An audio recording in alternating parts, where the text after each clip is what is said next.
제10장 구약과 신약 성경의 유사점 1. 문제 이미 말한 바에 의해서 우리는 다음의 사실, 곧 창세 이후로 하나님이 택하사 자기 백성 중에 가입시키신 사람들은 모두 하나님과 언약을 맺게 되었으며 그 언약을 맺게 한 율법과 교리는 현재 우리 사이에서 인정되는 것과 같은 것이었다는 사실을 분명히 알 수 있다. 따라서 족장들은 우리와 같은 중보자의 은총에 의해서 같은 기업에 참여하며 동일한 구원을 바라보았지만 이 교제에서 그들과 우리는 경우가 어느 정도로 다른가를 일종의 부록으로서 논하겠다.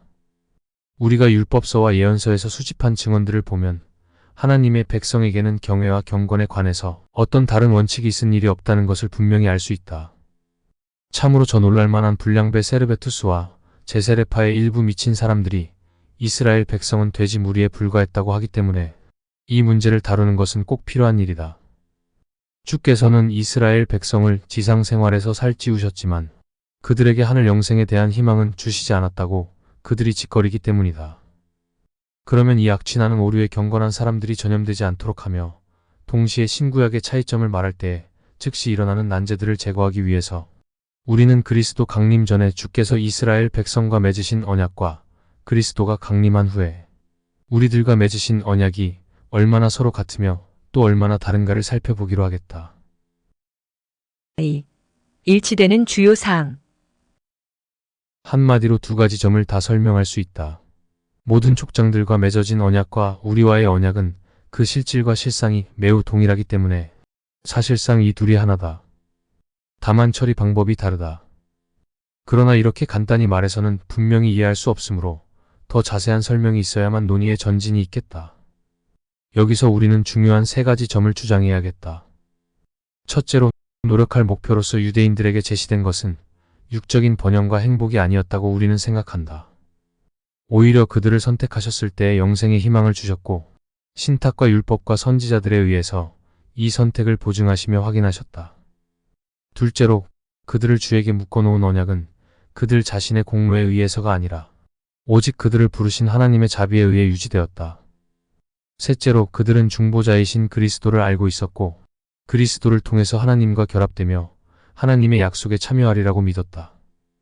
둘째 점은 아직 충분히 이해하지 못할는지도 모르므로 3권 20장에서 자세히 설명하겠다. 주께서 자기 백성에게 주셨거나 약속하신 축복은 모두 오직 그의 선하심과 자비에서 왔다는 진리를 예언자들의 수많은 분명한 증언에 의해서 확증할 것이다. 셋째 점에 대해서 우리는 여러 곳에서 분명한 증거를 보였고 첫째 점에 대해서도 언급이 없지 않았다. 3. 구약은 미래를 기대한다. 첫째 점이 특히 바로 눈앞의 문제에 관계된다. 이 점에 대해서 우리의 논적들은 논란이 더 많다. 그러므로 우리는 이것을 더욱 면밀히 주의해 보기로 하자. 사도는 확실히 이 세 가지 점에 관해서 우리의 의혹을 제거해 준다. 오래전에 하나님 아버지께서 선지자들로 말미암아 성경에 복음을 미리 약속하시고 지정된 때에 그의 아들에 관하여 복음을 선포하셨다고 로마서 1장 2절과 3절에서 사도는 말한다. 마찬가지로 로마서 3장 21절에서는 율법과 선지자들이 믿음으로 인한 의를 증언하며 이것을 복음 자체가 가르친다고 한다. 물론 복음은 사람의 심정을 현세의 기쁨에 국한하지 않고 영생을 바라보는 경지로 들어올린다. 지상의 쾌락에 얽어매는 것이 아니라 하늘에서 안식을 얻는 희망을 전언함으로써 이를테면 사람의 심정을 하늘로 옮겨간다. 이 점을 바울은 에베소서 1장 13절과 14절에서 다음과 같이 표현한다. 너희도 복음을 듣고 또한 믿어 약속의 성령으로 인치심을 받았으니 이는 우리의 기업의 보증이 되사 그 얻으신 것을 구속하시고 또 골로새서 1장 4절과 5절에서 이는 예수 그리스도 안에 너희의 믿음과 모든 성도에 대한 사랑을 들으며 너희를 위하여 하늘에 쌓아둔 소망을 인함이니 곧 전에 복음 곧 진리의 말씀에서 들은 것이라 라고 말한다. 마찬가지로 데살로니가후서 2장 14절에서 그는 복음으로 너희를 부르사 우리 주 예수 그리스도의 영광을 얻게 하려 하심이니라 라고 한다. 그러므로 복음을 사도행전 13장 26절에서는 구원의 말씀, 로마서 1장 16절에서는 믿는 자를 구원하는 하나님의 능력, 또 마태복음 3장 2절과 13장에서는 천국이라고 부른다. 만일 복음의 교훈은 영적인 것이며 우리로 하여금 썩지 않는 생명을 얻게 한다면 그 복음의 약속과 선포를 받은 사람들이 영혼의 일을 돌보지 않고 우둔한 짐승같이 육적인 쾌락을 추구했다고 생각해서는 안 된다. 사도는 로마서 3장 19절에서 율법의 복음이 약속되었다고 말하고 조금 후에 무릇 율법에 있는 것은 특히 율법 아래 있는 자들을 위한 것임은 의심할 여지가 없다고 첨가한다. 바울은 다른 것과 관련하여 이 말을 했다는 것을 나는 인정한다. 그러나 로마서 3장 21절에서 율법이 가르치는 것은 무엇이든지 의례의 유대인에게 해당된다고 말할 때 그는 몇 절 앞에서 자기가 복음이 율법에서 약속되었다고 주장한 말을 잊은 것이 아니다. 복음의 약속이 율법에 포함되어 있다고 말함으로써 사도는 구약이 특히 내세에 관심이 있었다는 것을 아주 분명히 증명하는 것이다. 4. 구약에서도 의롭다 함은 오직 은총에서 그 타당성을 얻었다. 같은 이유로 구약은 하나님이 값없이 주시는 은총을 토대로 삼았으며 그리스도의 중보에 의해서 확립되었다는 결론이 나온다. 왜냐하면 복음이 선포하는 것도 죄인이 자기의 공로와는 별도로 아버지 같은 하나님과 사랑으로 의롭다 함을 얻는다고 선언하는 데 불과하며 그 전체는 그리스도 안에서 요약되기 때문이다. 그러면 누가 감히 유대인들을 그리스도에게서 분리할 수 있겠는가?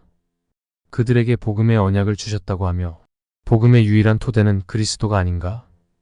우리에게는 요한복음 8장 56절에 주의 유명한 말씀이 있다. 아브라함은 나의 때 볼 것을 즐거워하다가 보고 기뻐하였느니라. 그리스도께서 아브라함에 관해서 증언하신 것을 사도는 신자들의 전반적 경험이라고 한다. 히브리서 13장 8절에 그리스도는 어제나 오늘이나 영원토록 동일하시니라 라는 말씀을 통해 바울이 말하는 것은 단순히 그리스도의 영원한 신성이 아니라 그리스도의 권능이며 이 권능을 신자들은 영원히 받을 수 있다는 뜻이다. 그러므로 누가복음 1장 54절과 55절 그리고 72절과 73절에서 처녀 마리아와 사가랴의 노래에서도 그리스도에게서 계시된 구원을 전에 주께서 아브라함과 족장들에게 하신 약속들이 나타난 것이라고 부른다. 주께서 그리스도를 나타내심으로써 옛날 맹세를 실행하신 것이라면 구약의 목적은 항상 그리스도와 영생에 있었다고 하지 않을 수 없다. 5. 언약의 비슷한 표징들. 참으로 사도는 언약의 은총뿐 아니라 성례전의 의미에서도 이스라엘 백성과 우리를 동등하게 한다. 성경에 있는 대로 옛날 이스라엘 백성을 징계한 형벌들을 사도가 예로 든 것은 고린도 신자들이 그와 같은 죄를 짓지 못하게 하려는 목적이었다. 그래서 사도가 출발점으로 삼은 전제는 우리가 특권을 요구하며 이스라엘 백성이 받은 벌을 받지 않겠다고 할 근거가 없다는 것이다. 고린도전서 10장에서 주께서는 그들에게 우리와 같은 은혜를 베푸셨을 뿐 아니라 은총을 나타내실 때 같은 상징들을 쓰셨기 때문이라고 했다. 그의 말뜻은 다음과 같다. 만약 그대들은 세례로 인치심을 받았고 매일 성찬에 참여하면서 세례와 성찬에는 놀라운 약속이 있으므로 그대들에게는 아무 위험도 없으리라고 믿으며 동시에 하나님의 인애를 경멸해서 방자한 행동을 한다면 유대인들에게 그런 상징이 없지 않았으면서도 주께서 그들을 엄격하게 처벌하겠다는 것을 알아야 한다. 그들은 바다를 건너므로써 세례를 받았고 뜨거운 태양을 가리워준 구름 속에서 세례를 받은 것이다. 우리의 논적들은 이스라엘이 홍해바다를 건넌 것을 어느 정도 우리의 영적 세례에 상응하는 육적인 세례라고 부른다. 그러나 그것이 사실이라고 인정된다면 사도의 논법은 효력이 없게 될 것이다.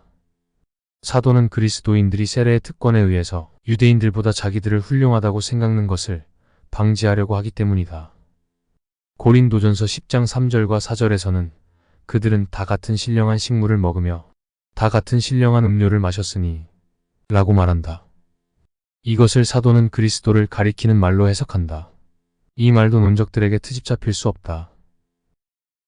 6. 요한복음 6장 49절, 54절을 근거로 한 반대에 대한 논박.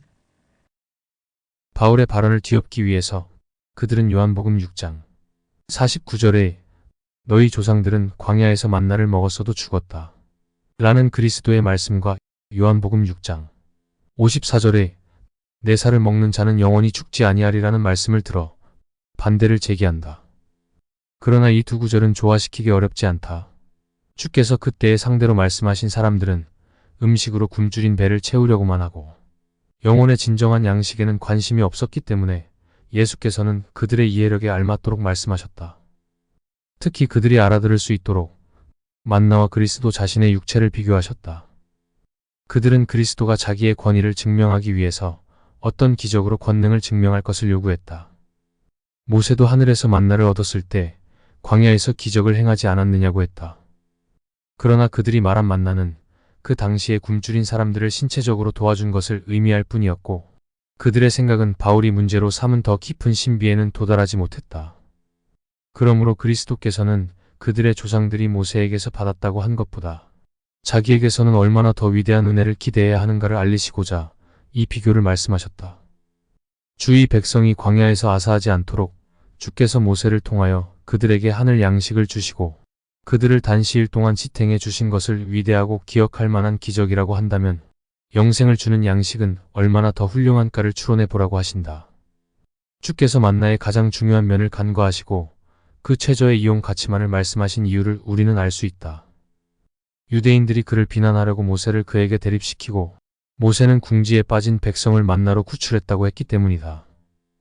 여기에 대해서 그리스도께서는 자기는 훨씬 더 고귀한 은총을 전달하는 사람이라고 말씀하신다.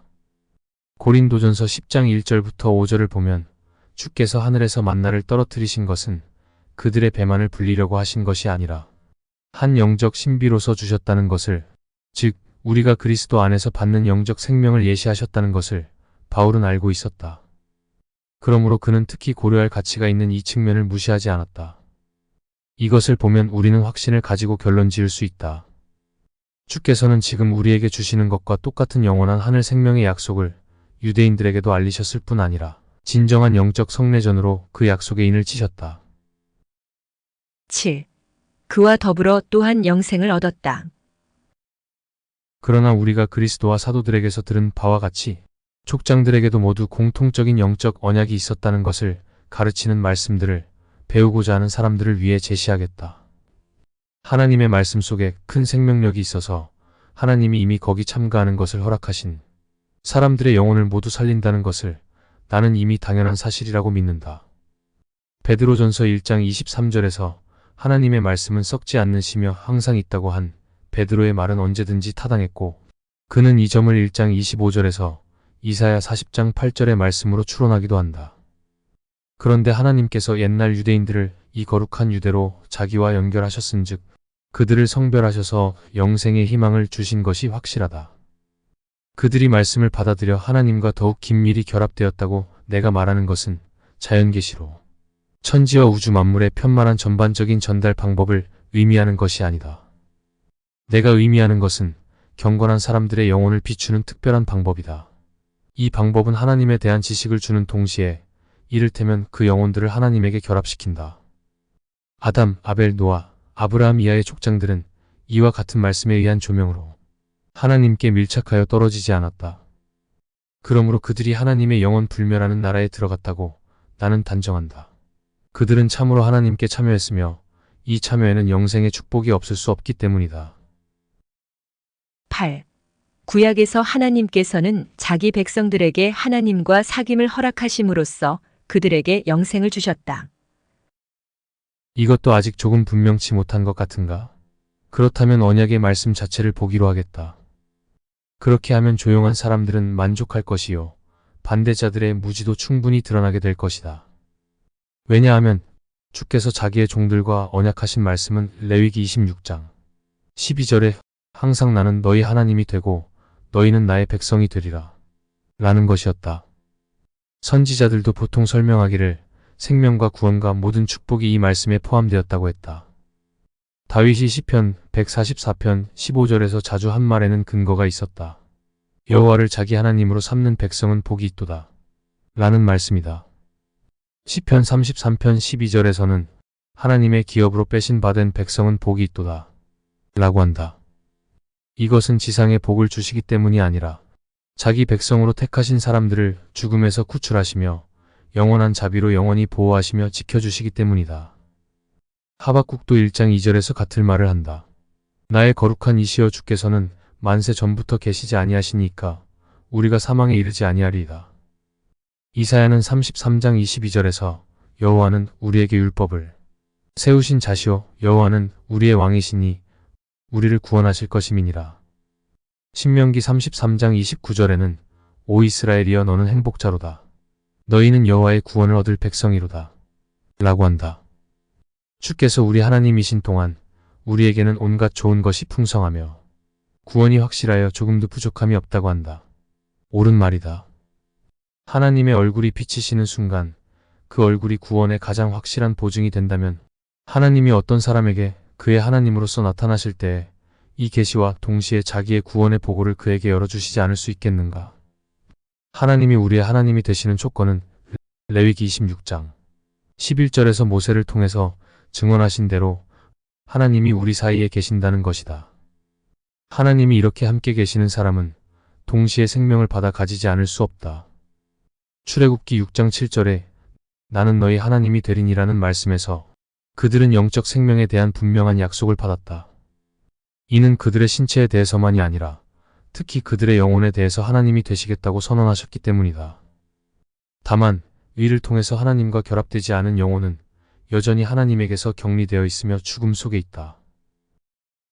9. 구약에서도 하나님의 선하심은 죽음보다 강하였다. 그뿐 아니라 당시에 그들의 하나님이 된다고만 말씀하시지 않고 앞으로도 영원히 그들의 하나님이 되시겠다고 약속하셨다. 이렇게 하신 것은 그들의 소망이 현세의 은혜로 만족하지 않고 영원한 장래에까지 확대되기를 원하셨기 때문이다. 그들이 미래 생명의 성격 묘사를 이렇게 해석했다는 것은 여러 구절이 증명한다. 신자들은 현재의 불행에 대해서 위로를 받았을 뿐 아니라 장래에 대해서도 하나님이 그들을 버리시지 않으리라는 생각으로 위로를 받았다. 그런데 약속에는 둘째 부분이 있었고 거기서는 하나님의 축복이 그들을 위해서 지상 생활의 한계를 넘어 더욱 연장되리라는 것이 더욱 분명히 보장되었다. 주께서는 아브라함에게 창세기 17장 7절에서 너와 내 후손의 하나님이 되리라 라고 말씀하셨다. 후손에게 은혜를 베푸심으로써 죽은 사람에게 대한 후의를 선언하셨은즉 죽은 사람 자신에 대해서는 더욱 확실히 은혜가 있을 것이다. 하나님의 사랑은 사람의 죽음에 방해를 받지 않으므로 자비의 열매를 죽은 자에게서 철회하시지 않고 그들 때문에 천대까지 은혜를 베푸신다. 주께서 출애굽기 3장 6절에서 당자들이 죽은 지 오랜 후에 자기를 아브라함과 이삭과 야곱의 하나님이라고 부르신 때에 이를테면 이 약속을 실현하심으로써 그 진실성을 확인하신 것이다. 어째서 그런가? 만일 그들이 죽어 없어졌다면 이것은 불합리한 칭호가 아니었겠는가? 바꿔 말하면 나는 없는 사람들의 하나님이라는 뜻이 되었을 것이다. 마태복음 22장과 누가복음 20장에서 그리스도께서는 이 한 가지 증거만으로 사두개파를 논박하셨다고 한다. 이 점을 근거로 생사의 심판자이신 이가 인도하시며 돌보시며 보호해 주신 사람들은 죽음에 의해서도 소멸되지 않는다는 결론을 쉽게 얻을 수 있다. 참고 광목 주석 사두개파는 다윗 시대의 제사장이었던 사독에서 기원한다.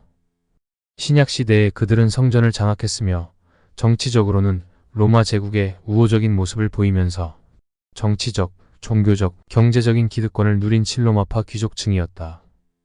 그들은 성문화된 모세오경만을 인정했으며 천사나 악마의 존재뿐만 아니라 영혼의 존재와 부활 사상, 내세에서의 보상을 믿지 않았다. 10. 옛사람들의 축복은 세속적인 것이 아니었다. 이제 우리는 이 논쟁을 검토하겠다. 그들은 더 좋은 생명은 다른 곳에 있으며 지상의 생명을 무시하고 하늘 생명을 명상하라는 것이 주께서 신자들에게 가르치시며 그들이 깨닫기를 원하신 뜻인가 하는 문제가 논쟁의 핵심이다. 첫째로, 주께서 신자들에게 명령하신 생활 양식은 일종의 계속적인 훈련이었다. 잃어버린 행복을 회상하기만 해도 지극히 슬펐던 아담은 고된 노동으로 겨우 살아갔다. 창세기 3장 17절을 보면 하나님의 저주를 받아 어려운 육체 노동을 하는 것도 부족하다는 듯이 남아있는 위로 가운데서도 극도의 슬픔을 견뎌야 했다. 두 아들 가운데서 아벨은 가인에게 무참히 살해됐다. 한창 때에 참사를 당한 아벨은 인간의 재난을 대표하는 듯했다. 창세기 6장 22절을 보면 온 세상이 쾌락 추구의 태평세월을 보냈을 때에 노아만은 일생의 상당한 부분을 방주 건조로 시달렸다. 겨우 죽음을 면하기는 했으나 그것은 100번 죽는 것보다도 더 어려운 고생이었다. 방주가 10개월 동안 일종의 무덤 같았을 뿐 아니라 그 오랜 시일 동안을 짐승들의 배설물에 거의 묻히다시피 하면서 갇혀 지내는 것은 비할 수 없이 불쾌한 일이었다. 창세기 9장 24절과 25절을 보면 이런 큰 곤란을 극복하고 나서도 그는 새로운 슬픔을 당했다. 자기 아들이 자기를 조롱하는 것을 보았으며 부득이 자기 입으로 하나님의 크신 은혜로 홍수에서 살아난 아들을 저주했다. 11. 아브라함의 믿음. 아브라함의 믿음은 믿는 자들의 가장 훌륭한 모범이 되었으며 하나님의 자녀가 되려면 우리는 아브라함 족속의 일원으로 인정되어야 한다. 그런데 믿음의 조상이요 복의 근원이라고 하는 아브라함의 생애를 살펴보면 그가 처음으로 하나님의 소명을 받았을 때에 그는 고향과 부모와 친구들을, 즉 인간 생활에서 가장 아름다운 인연으로 인정되는 것들을 떠나게 되었다. 창세기 12장 1절. 하나님께서는 고의로 그에게서 인생의 모든 즐거움을 빼앗으시는 것 같았다. 그는 거주지로 지정된 땅에 도착하자 기근 때문에 그곳에서 쫓겨났다. 창세기 12장 10절. 도움을 얻으려고 도망해 간 곳에서는 자기가 살기 위해서 자기 아내를 내줄 수밖에 없었다. 창세기 12장 11절 이하. 거주지에 돌아오기는 했으나 다시 기근으로 쫓겨났다. 이렇게 자주 배를 골아야 하며 거기서 도망하지 않고는 목숨을 유지할 수 없는 그런 땅에서 산다는 것을 행복하다고 할 것인가. 아비멜렉의 땅에서도 같은 궁지에 빠져 자기가 살기 위해서 철을 내놓았다. 창세기 20장 1절 이하. 불안한 방랑을 여러 해 계속하는 동안에 종들이 끊임없이 싸우기 때문에 자기 아들같이 사랑한 조카를 버릴 수밖에 없었다. 창세기 13장 5절에서 9절. 조금 뒤에는 그 조카가 원수들에게 잡혔다는 소식을 들었다. 창세기 14장 14절에서 16절. 어디를 가나 무섭게 야만적인 이웃들이 있어서 자기가 공들여 판 우물들도 마시지 못하게 했다. 먼저 우물을 쓰지 못하게 되지 않았다면 아비멜렉에게서 도로 찾지도 않았을 것이다. 창세기 21장 25절에서 31절. 그런데 그는 노쇠하여서도 자식이 없었다. 창세기 15장 2절. 이것은 노년의 가장 서글프고 괴로운 일이었다. 드디어 천만 의외의 이스마엘을 낳았으나 이 아들의 출생이 그에게는 큰 고통이 되었다. 마치 그가 여종을 교만하게 만들어 가정불화를 일으킨 듯이 사라가 원망하기 때문에 그는 지쳐버렸다. 창세기 16장 5절. 드디어 이삭이 낳았지만 맏아들인 이스마엘을 거의 원수같이 쫓아내어 버리라는 조건이 붙어 있었다. 창세기 21장 9절 이하. 이삭만이 남아있어서 노쇠한 이 사람이 의지할 아들이었는데 그를 제물로 바치라는 명령을 잠시 후에 받았다. 창세기 22장 1절 이하. 아버지가 아들을 죽인다는 것보다 더 무서운 일을 상상할 수 있는가. 희롱당한 것 같이 아들을 얻었다가 그 아들 때문에 아들이 없는 슬픔이 갑절이나 더 고통스럽게 되었을 것이다. 간단히 말하면 아브라함은 일평생 세파에 시달렸으므로 비극의 일생을 그리고 싶은 사람은 아브라함같이 적절한 모델을 얻어볼 수 없을 것이다. 그렇게 많은 폭풍을 겪으면서도 결국 안전하게 빠져났다고 해서 그의 일생이 완전한 불행은 아니었다고 항변하지 말라. 무한히 많은 곤란을 당하면서 오랫동안 악전고투하는 사람을 행복하게 산다고 우리는 말하지 않는다. 슬픔을 느끼지 않고 현재 여러 가지 혜택을 고요히 즐기는 사람을 우리는 행복하게 산다고 하는 것이다. 12. 이삭과 야곱의 믿음. 이삭이 당한 고생들은 비교적 심하지 않았으나 조금도 만족할 수는 없었다.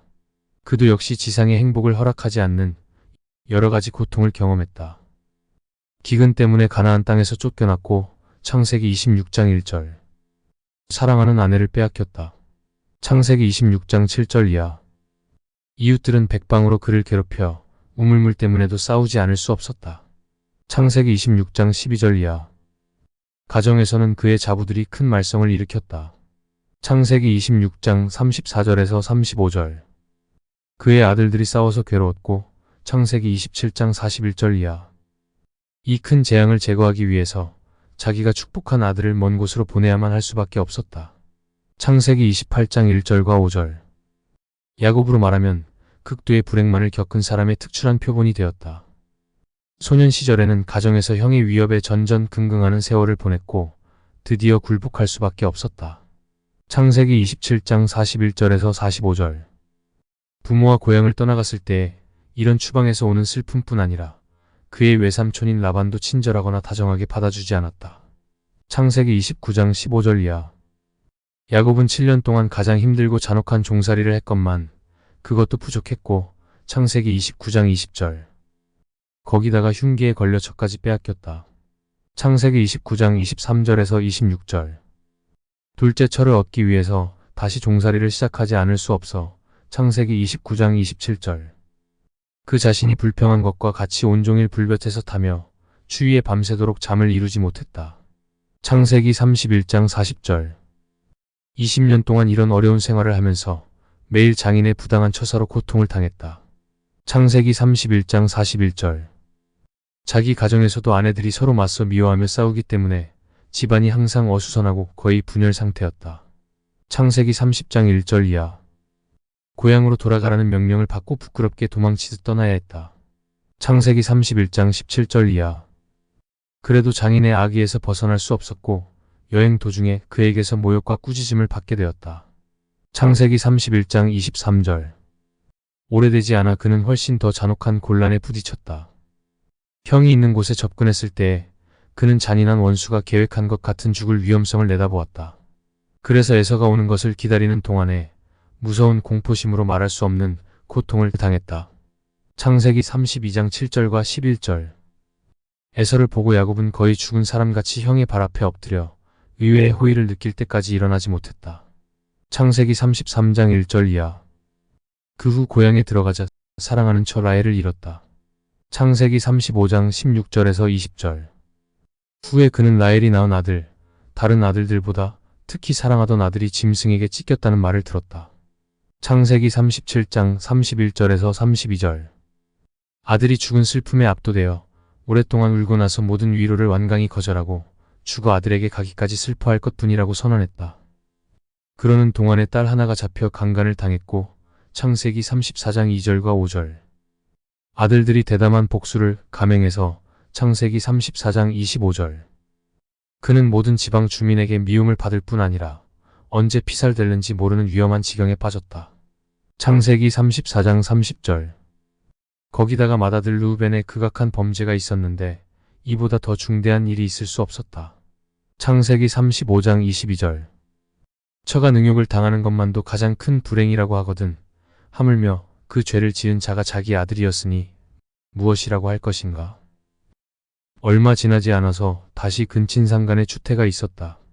창세기 38장 18절. 이렇게 많은 부끄러운 일을 겪으면 아무리 재난에 굴하지 않는 강직한 정신이라도 좌절될 것이다. 일생이 거의 끝나려 할 때 그는 자신과 가족의 주림을 면하려고 하다가 새로운 재난이 닥쳐온 소식을 들었다. 아들 하나가 옥에 갇혔다는 것이었다. 그 아들을 꺼내기 위해서 자기의 유일한 위로인 베냐민을 다른 사람들의 손에 맡기지 않을 수 없었다. 창세기 42장 34절과 38절. 이렇게 홍수같이 밀려오는 재난 속에서 야곱은 어떻게 일순간이라도 평화로운 숨을 쉴 수 있었겠는가. 따라서 그는 자신에 대한 가장 훌륭한 증인으로서 창세기 47장 9절에서 바로가 나이를 묻자 내 나그네 길의 세월이 130년이니이다. 내 나이가 얼마 못되니 우리 조상의 나그네 길의 연조에 미치지 못하나 험악한 세월을 보내었나이다. 라고 바로에게 대답했다. 자기는 끊임없는 불행의 일생을 보냈고 주께서 약속하신 번영은 전혀 경험하지 못했노라고 단언했다. 그러므로 야곱은 하나님의 은혜에 대해서 적대적으로 배은망덕한 태도를 취했든지 그렇지 않으면 지상에서 비참한 생애를 살았다는 그의 말은 진실한 고백이었을 것이다. 만일 그의 주장이 옳았다면 그는 땅의 일에 희망을 두지 않았다는 결론이 된다. 참고 광목 주석 11항과 12항에서 칼빈이 요약한 복의 근원 아브라함, 이삭, 야곱의 생애를 생각해보면 그동안 한국 교회를 휩쓸었던 번영신학이 얼마나 성경을 체계적으로 왜곡해왔는지 알 수 있다.